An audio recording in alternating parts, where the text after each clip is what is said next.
दिल्ली विश्वविद्यालय के चुनाव से पहले ही एनएसयूआई को बहुत बड़ा झटका लगा है और उनके लॉयलिस्ट जो कि 6 महीने से एनएसयूआई को प्रमोट कर रहे थे पूरे दिल्ली यूनिवर्सिटी में, उन्होंने इंडिपेंडेंट इलेक्शन लड़ने का फैसला किया है। तो ये आखिरी वक्त में बताना कि आपका टिकट कैंसिल हो गया जबकि आप पहले से खुद नॉमिनेशन फाइल कर चुके हो, तो आपको नहीं लगता कि कहीं ना कहीं ये आपके राजनीति को ख़त्म करने की साजिश थी टूसू में? जी, ये बिल्कुल राजनीति को ख़त्म करने की साजिश थी, क्योंकि एक बार जब मेरा ईवीएम मशीन में वोटर में मतलब मशीन में मेरा नाम आ गया, तो वो चाहे मेरे साथ ये भी साजिश रची जा रही है कि मेरा कॉलेज से एडमिशन कैंसिल कराया जाए।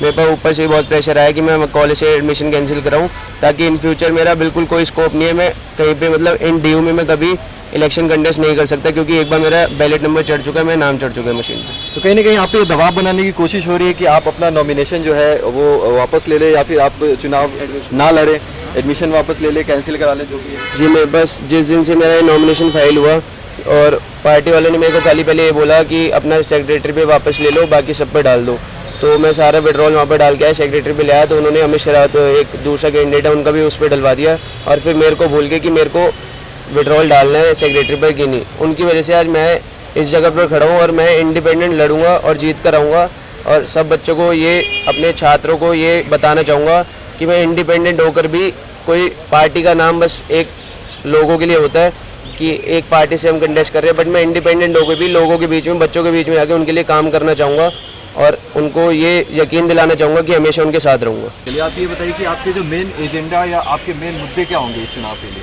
जी, मैं आपको एक पहले पुराना कुछ बताना चाहूँगा। 2 साल से एबीपी डीयू में आ रही है, उनका 2 साल से साथ एक ही एजेंडा है कि हम ये करेंगे, और तीसरी बार भी वो इसी एजेंडा पे लड़ रही है, एक ही मैनिफेस्टो पे वो फाइट कर रही है, जो कि हर साल हम बताते हैं, मतलब सारे लोग बताते हैं जो भी फाइट करते हैं कि हम ये करेंगे वो करेंगे। मैं सबको यकीन दिलाना चाहूँगा कि हम, सबसे बड़ा हमारा मेन इशू था डीयू में साउथ कैंपस में यू स्पेशल बसेस का, हमने फाइट करके वो भी रोल बैक कराया, वहाँ पे साउथ कैंपस में यू स्पेशल बसेस भी चल रही है।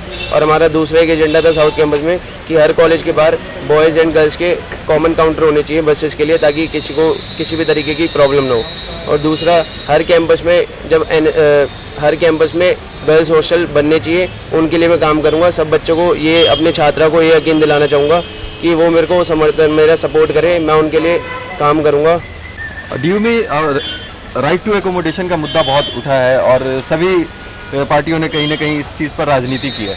आपको क्या लगता है कि इस मुद्दे पे अभी तक सिर्फ राजनीति होती हुई आई है और काम अभी तक कुछ नहीं हुआ? आज भी जो बाहर के बच्चे आते हैं वो काफ़ी महंगे एकोमोडेशन में उनको या तो ठहरना पड़ता है या फिर उनको हॉस्टल फैसिलिटी नहीं मिलती है। आप एक इंडिपेंडेंट कैंडिडेट के तौर पे आएंगे तो हो सकता है लोगों को आपसे ज़्यादा उम्मीदें होंगी कि आप इस पर ज़्यादा काम कर पाएंगे। किस तरह से आप देखेंगे? जी, आपने बिल्कुल सही कहा, जैसे कि बाहर के लोग आते हैं उनको हॉस्टल्स प्रोवाइड कम होते हैं, और जहाँ पे वो बाहर पीजीज वगैरह में जाके रहते हैं तो वहाँ पर बहुत महंगे होते हैं, बहुत एफर्ट नहीं कर पाते लोग।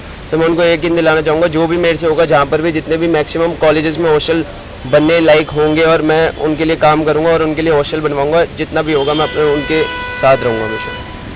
कहीं ना कहीं आपके ऊपर अब किसी पार्टी का ब्रांड नहीं है, आप इंडिपेंडेंट हैं और आप अकेले ही मैदान में हैं। इस चीज़ को आप किस तरीके से देखते हैं और कैसे आप काउंटर करेंगे अपने विरोधियों को? किस तरह से आपने तैयारी? जी, इस चीज़ को मेरे को नहीं, औरों को खतरा है मेरा कि इस बंदे ने इतनी मेहनत की थी और अब ये इंडिपेंडेंट भी लड़ रहा है, तो इससे मेरे को इतना संकेत नहीं है, इतना दूसरों को है।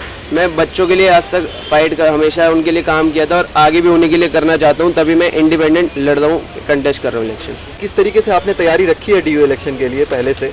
और आप अभी से पहले एनएसयूआई में थे तो कहीं ना कहीं आपके मेहनत का क्रेडिट एनएसयूआई लेके गई होगी।